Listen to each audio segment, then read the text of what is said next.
오늘 우리에게 주시는 하나님의 말씀은 마태복음 4장 17절 말씀입니다. 제가 봉독해 드리겠습니다. 이 계시의 말씀을 봉독할 때 다 함께 살아계신 하나님의 음성을 들으실 수 있기를 바랍니다. 이때부터 예수께서 비로소 전파하여 이르시되 회개하라 천국이 가까이 왔느니라 하시더라. 아멘. 지구상에는 현재 237개의 나라가 있다고 합니다. 각 나라는 영토를 가지고 있고 그 나라에 국민들이 있습니다. 국민들은 모여서 지도자를 뽑게 되고 저마다의 독특한 색깔을 가진 나라를 이루어 가게 됩니다.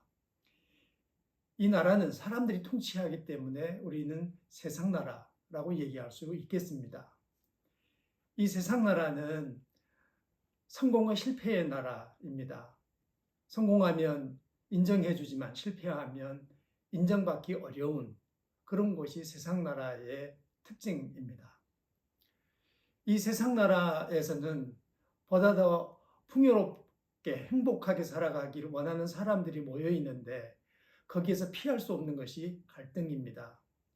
이 갈등을 원만히 조정하려고 노력하지만 그 과정에서 피할 수 없는 것이 어떤 사람은 만족해하지만 어떤 사람은 분노를 곱씹게 된다는 것입니다. 우리가 얘기할 수 있는 이 정의를 구현하려고 하는 인간의 노력에도 불구하고 한쪽은 개가를 부르고 한쪽은 슬픔에 붙잡혀 살아갈 수밖에 없는 것이 이 세상 나라의 한계라 할 수 있겠습니다. 이 나라에 살고 있는 사람들은 저마다 자기 노력을 다하면서 더 나은 미래를 꿈꾸지만 사실은 현재를 유지하면서 살아가기도 힘겨운, 버거운 그런 것이 세상 나라의 특징이라고 할 수 있겠습니다. 밤새 수고하지만 수고하는 것의 결실을 다 가져오기는 어려울 때가 많습니다. 자연으로 말미암아 자연재해로 말미암아 어려움을 당하게 되기도 하고 또 사람들과의 관계에 의해서 배신을 당함으로 말미암아 까다로운 일을 만나기도 합니다. 이런저런 이유 때문에 세상 나라에서 사람들은 주저앉을 수밖에 없는, 무너질 수밖에 없는 그런 한계를 가지고 살아간다고 할 수 있겠습니다. 그런데 또 하나의 나라가 있는 것을 우리는 보게 됩니다. 그것은 사탄의 나라입니다. 우리가 알고 있는 이 세상은 보이는 것이 전부인 것 같지만 사실은 보이지 않는 것들에 의해서 사람은 지배당하면서 살아갑니다. 좋은 대학을 나오고 사회적 지위가 괜찮은 사람들도 점을 보러 갑니다. 미래에 대해서 알고 싶어 합니다. 그리고 현재의 불안한 상황을 극복하려고 하는데 놀랍게도 여기 사탄이 깊이 개입해 있습니다. 이 사탄의 나라의 통치자는 사탄이기 때문에 사람들의 의견은 별로 중요하지 않습니다. 사탄의 자기 의지가 중요한데 이 사탄은 놀랍게도 사람들을 죽이려고 합니다. 서서히 죽이거나 갑작스럽게 죽이거나 사탄은 사람을 데리고 놀다가 죽여버리려고 합니다. 사탄이 사람을 데리고 노는 가장 중요한 도구는 재미를 주는 것과 깊은 관계가 있습니다. 출입구에는 재미가 있고 출구에 중독이 있습니다. 그러니까 서서히 죽어가게 되는 거죠. 처음에는 재미있어서 시작했는데 그 끝에 가보니까 중독이 기다리고 있는 겁니다. 그래서 재미로 출발한 다음 중독에 이르러서는 서서히 사람들은 죽음에 이르게 되는 것이죠. 이게 사탄의 나라의 특징입니다. 그런데 또 하나의 나라가 있다라고 오늘 사실 예수님께서 말씀하시는 것이죠. 세상 나라가 있고 사탄의 나라가 있는데 이보다 훨씬 중요한 또 하나의 나라, 천국이 있다라고 말씀하시는 겁니다. 우리는 천국은 우리가 죽은 다음에 가게 되는 나라라고 생각하는데 예수님께서는 놀랍게도 천국이 가까이 왔다 이렇게 얘기하셨습니다. 우리가 천국을 장소적인 의미로 생각하면 천국은 죽은 다음에 가게 되는 하나님의 나라 이렇게 생각할 수 있겠는데 사실은 통치자를 중심으로 얘기하게 되면 좀 다른 개념이 됩니다. 예수님께서 이 땅에 내려오심으로 말미암아 하나님 나라의 통치자가 세상 나라 속으로 들어오신 것이죠. 그래서 그분을 구주로 영접하고 그분의 다스림을 받아서 살아가게 되면 이 세상에서 하나님 나라를 맛보면서 살아갈 수 있습니다. 이 놀라운 나라가 예수 그리스도로 말미암아 이 세상으로 내려오게 됐다. 누구든지 예수님을 구주로 영접하면 이 하나님 나라의 백성, 시민이 될 수 있다라고 말씀하는 겁니다. 예수님께서 가져오신 이 천국 하나님의 나라는 어떤 특징이 있을까요? 그 첫 번째는 살리는 나라라는 점입니다. 예수를 믿으면 주저앉아 있었던 사람도 일어서게 됩니다. 소외감으로 말미암아 슬픈 인생을 살던 사람도 얼굴에 생기가 돌기 시작합니다. 놀랍게도 나사로 같은 죽었던 사람은 살아나기도 했습니다. 그것은 매우 상징적인 얘기라고 말할 수 있겠습니다. 하나님 나라는 다름 아닌 살리는 나라라는 것입니다. 이 하나님 나라에 진입하게 되면, 우리가 그 나라의 백성이 되게 되면 우리는 생기가 넘치는 삶을 살아가게 됩니다. 좋은 약을 먹어서, 괜찮은 비타민을 먹어서 생기가 넘쳐나는 게 아닙니다. 예수 그리스도가 내 생명 안에 들어오심으로 말미암아 생기가 넘쳐나는 삶을 살아가게 됩니다. 두 번째, 이 나라는 기쁨의 나라이기도 합니다. 기쁨은 사랑하는 사람, 사랑받는 사람들에게서 발견되는 독특한 특징이죠. 세상 모든 문제가 다 해결됐기 때문에 기쁜 건 아닙니다. 자신이 사랑받고 있다고 느끼기 때문에, 자기가 누군가를 사랑함으로 사람은 기뻐하게 됩니다. 여전히 풀리지 않은 일도 있고 해결되지 않은 과제가 있지만은 예수 믿는 사람들에게는 기쁨이 있습니다. 요한복음을 보면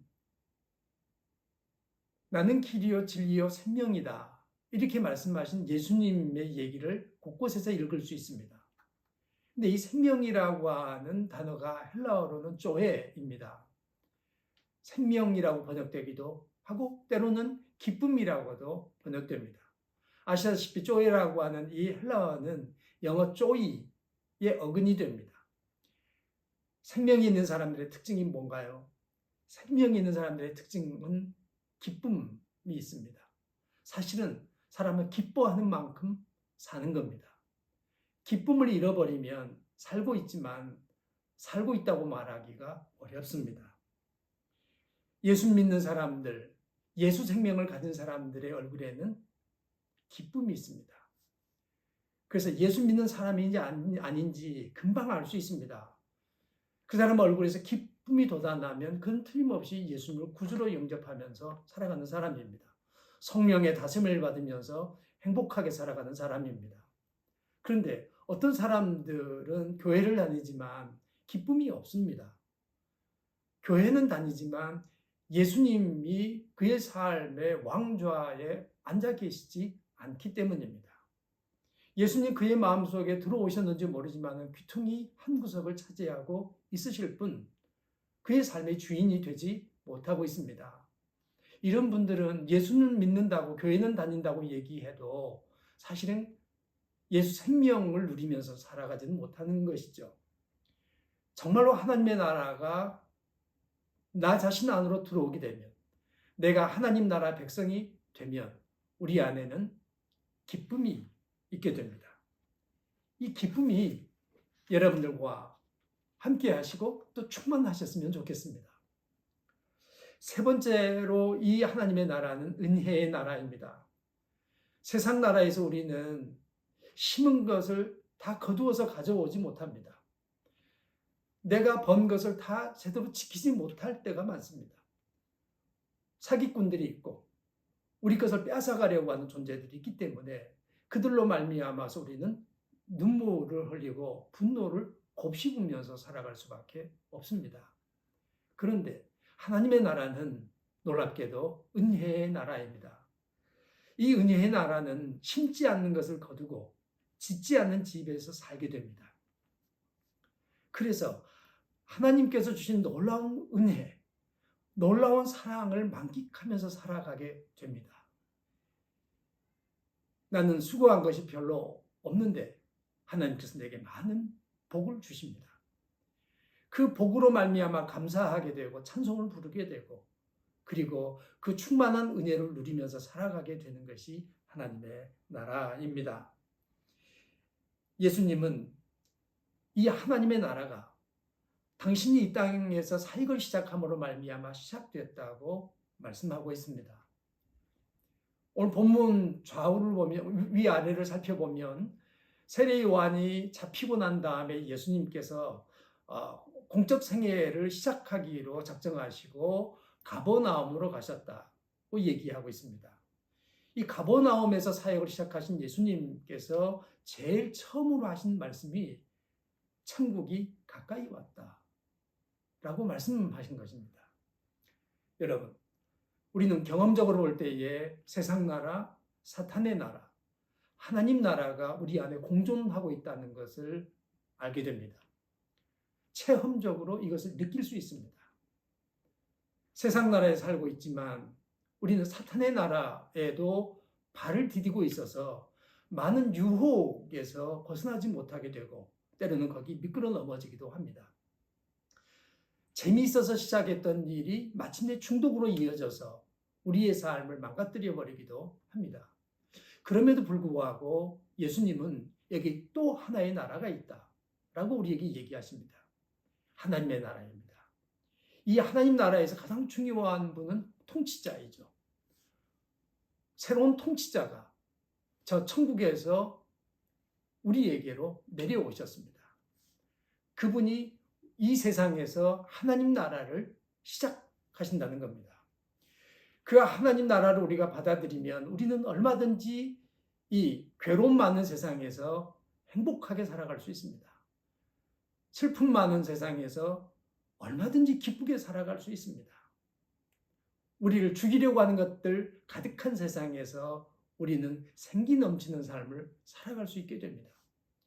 핵심적인 일은 뭔가요? 새로운 통치자, 하나님 나라의 통치자이신 예수 그리스도를 여러분의 마음의 왕좌의 주인으로 모시고 사시는 일입니다. 그분의 다스림을 받아들이면서 살아가는 일입니다. 교회를 다니는 사람들 가운데 꽤 많은 사람들이 교회는 다니지만 예수님의 통치는 받아들이지 않는 분들이 있습니다. 그러니까 그분들의 얼굴에 생기를 찾아보기가 어렵고 기쁨을 찾아보기도 어렵습니다. 은혜가 강물처럼 흘러가야 되는데 은혜가 막혔습니다. 그로 말미암아 교회는 다니지만 교회에서 봉사도 한다고 하지만 답답하고 때로는 괴롭고 교회의 일들이 무거운 짐이 됩니다. 거기서부터 벗어나서 참으로 쉬운 멍에를 메고 가벼운 짐을 지고 가는 그리스도인이 되시려면 여러분이 하셔야 될 일이 뭔가요? 새로운 통치자이신 예수 그리스도를 여러분 마음의 왕자에 모셔드리는 일입니다. 그래서 그분의 통치를 받으면서 살아가게 되면 그분이 우리를 푸른 초장으로 쉴 만한 물가로 인도하십니다.